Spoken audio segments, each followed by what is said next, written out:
لیکن ہمارے زمانے میں اس امت کو دین سے، امت کے کامل مرشدوں کی رہنمائی سے دور کر کے ایک فتنے کی طرف لے جانے کے لیے یہ طریقہ نکالا گیا کہ جی آپ خود پڑھیے۔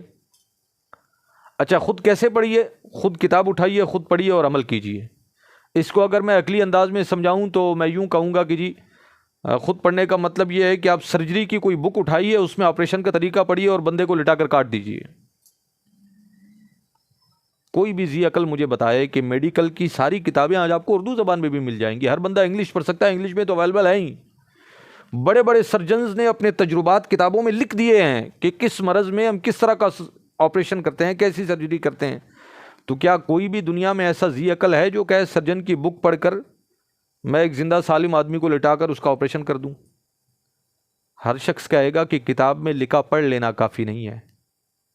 سرجن بننے کے لیے، سرجری کرنے کے لیے باقاعدہ ایک پروسیجر ہے علم حاصل کرنے کا۔ جب اس شعبے کے مکمل احوال سے آپ واقف ہوں گے، نشیب و فراز آپ جان لیں گے، مکمل علم جب آپ کو حاصل ہو جائے گا، پھر اس میں بھی آپ کو کچھ تجربہ کاروں کی رہنمائی لے کر ان کے ساتھ پریکٹس کرنی ہوگی۔ وہ ہاتھ پکڑ کر آپ کو ایک ایک چیز سکھائیں گے کہ یہ دیکھ لو، یہ اس طرح، یہ اس طرح، یہ اس طرح کرنا ہے، تب جا کر کئی سالوں کے بعد آپ اس قابل ہوں گے کہ آپ کسی کا علاج کر سکیں۔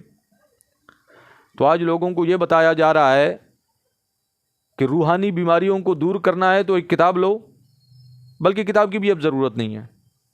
لوگوں کو یہ سمجھایا جا رہا ہے کہ ہمیں امام بخاری پر اعتماد نہیں ہے، امام اعظم ابو حنیفہ رحمہ اللہ پر اعتماد نہیں ہے، ہمیں امام احمد، امام شافعی پر اعتماد نہیں ہے، ہمیں امام احمد رضا خان رحمہ اللہ پر اعتماد نہیں ہے، ہمیں مجدد الفسانی پر اعتماد نہیں ہے۔ اچھا اعتماد کرنا کس پہ ہے؟ اعتماد آپ اپنے اینڈرائڈ فون اور گوگل پر کریے۔ یہ آپ کو کوئی کتاب نکال کر دے دے گا یا کہیں بھی لکھا ہوا مسئلہ آپ کے لیے نکال دے گا کہ جی مسئلہ یہ ہے، بس آپ عمل کیجیے۔ اب اس کی ایک مثال میں دوں، شیخ سعدی رحمہ اللہ نے اپنی کتاب کے اندر اسے شامل فرمایا نصیحت کے لیے۔ وہ ایک محاورتاً بھی کہا جاتا ہے نا کہ نیم حکیم خطرہ جان، نیم ملا خطرہ ایمان۔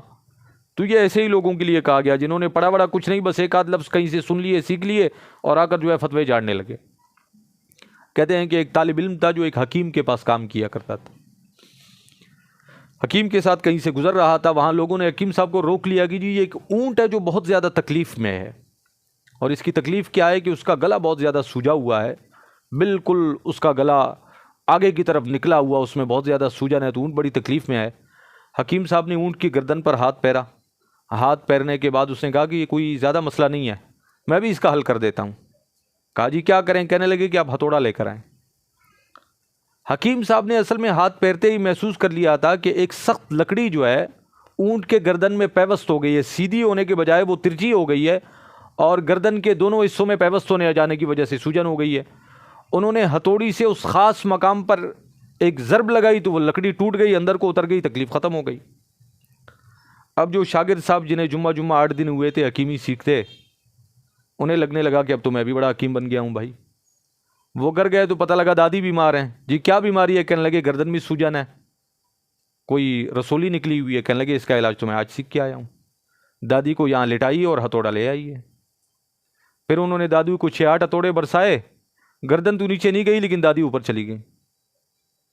تنعیم حکیم کا معاملہ یہ ہوتا ہے، دنیا کی ساری نعمتیں کسی کی ناتجربہ کاری کی وجہ سے چھن جائیں وہ کوئی مسئلہ نہیں، لیکن دولت ایمان اگر ہاتھ سے نکل گیا تو پھر دنیا اور آخرت میں کوئی جائے پناہ، کوئی ٹھکانہ نہیں۔ اور یہ فتنے آج سے نہیں ہیں۔ میں نے آپ سے کہا کہ سیدنا نوح علیہ نبینا علیہ السلام کے زمانے میں آپ کی امت کا اعتراض یہ تھا کہ ہم آپ کی فضیلت کو، اللہ کی طرف سے آپ کی نمائندگی کو تسلیم نہیں کرتے۔ جب عظمت کا انکار کیا تو پھر کوئی بات سنی ہی نہیں۔ آج امت کو یہ بتایا جا رہا ہے کہ جی وہ بڑا امام ہوگا، وہ اپنے لیے ہوگا، بلکہ لوگ تو صحابہ پر زبان دراز کرنے لگے ہیں، زمانے کے علماء پر زبان دراز کرنے لگے ہیں۔ وہ شخص جسے کلمہ طیبہ درست طریقے سے نہیں پڑھنا آتا، وہ اب علماء کو رائے دینے لگا، اور کچھ فتنے اس سوچ کو پروموٹ کر رہے ہیں کہ یہ صحیح طریقہ ہے، جبکہ یہ طریقہ سوائے تباہی کے کچھ نہیں دے سکتا۔ میں ایک بالکل سادہ سی مثال دے کر اپنی گفتگو کو ختم کرتا ہوں۔ اب میں سے ہر شخص کا عقیدہ یہ ہے کہ اللہ جسم اور جسمانیت سے پاک ہے۔ اللہ کی جو صفات ہم بیان کرتے ہیں، اللہ رب العزت کی ذات سے متعلق جو ہمارا عقیدہ ہے وہ یہ ہے کہ جو شخص اللہ کے لیے جسم یا جسمانی اعضاء ثابت کرے وہ کافر ہو جائے گا۔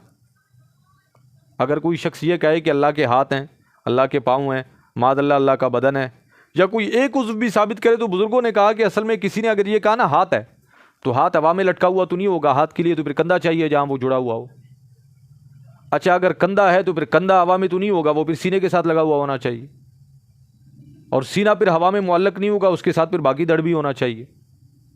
اس دڑ کو موجود ہونے کے لیے پھر پاؤں بھی ہونے چاہیے۔ تو اس طرح پورا جسم ثابت ہو جائے گا۔ عقیدہ تجسیم جو ہے یہ کفریہ عقیدہ ہے کہ کوئی اللہ کے لیے جسمیت ثابت کرے۔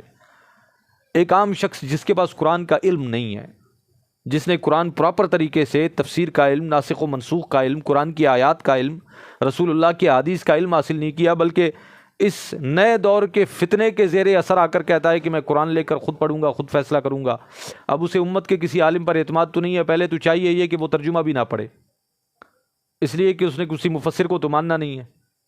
عربی سیکھے، عربی سیکھنے میں زمانہ لگ جائے گا، وہ قرآن کبھی پڑھ ہی نہیں سکے گا۔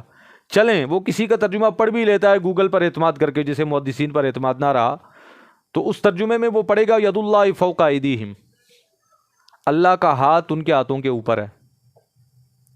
اب تفسیر کس نے بیان کی ہے؟ وہ امت کے رہنماؤں نے بیان کیا، علماء نے بیان کیا، مفسرین نے، محدثین نے۔ ان سے تو آپ نے پہلے ہی جان چھڑا لی ہے کہ ہم نے تو کسی کو نہیں ماننا، ہم نے تو خود پڑھنا ہے۔ اب تفسیر کو ایک طرف رکھ کر اس آیت سے ذرا آپ عقیدہ بنائیے۔ اگر آپ عقیدہ یہ بناتے ہیں کہ میں اللہ کے لیے ہاتھ یا جسم کے قائل ہوں تو کفر ہو جائے گا۔ اگر آپ کہتے ہیں کہ میں نہیں مانتا تو پھر آپ قرآن کی آیت کا انکار کر بیٹھیں گے، تو آپ جائیں گے کہاں؟ ہوگا کچھ نہیں، ایمان ہاتھ سے جائے گا۔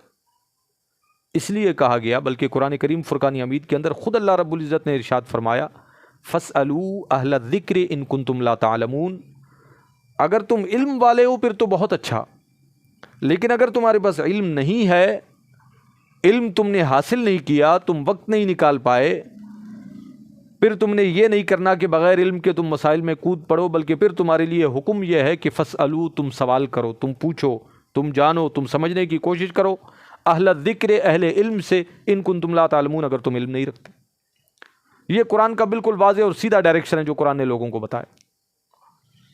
لیکن آج مسئلہ یہ ہوا کہ اہل علم سے پوچھنے کے بجائے، اہل ذکر سے پوچھنے کے بجائے، انٹرنیٹ اور یوٹیوب کو لوگوں نے اپنا رہنما بنا لی ہے۔ جہاں بیٹھے اسکالرز کے نام پر نہ جانے مسلمان بھی ہیں کہ نہیں، امت میں نئے نئے فتنے، نئے نئے انتشار، نئے نئے اختلاف، آپس میں بھائیوں کو دست و گریباں کر دینا، کوئی ایک روایت، بلکہ جھوٹ بولتے ہیں بیٹھ کر یوٹیوب پر لوگ کہ فلاں شے بخاری میں ہے، فلاں قرآن میں ہے، فلاں حدیث میں ہے۔ انہیں پتہ ہے جس شخص کے پاس قرآن کھولنے کی فرصت نہیں ہے وہ سب سیکھتا ہے یوٹیوب سے ہے، تو یوٹیوب میں سے یہ ملنا ہی نہیں ہے۔ باقی علماء کو، ائمہ کو تو اس نے پہلے ہی جو ہے وہ پس پشت ڈال دیا ہے۔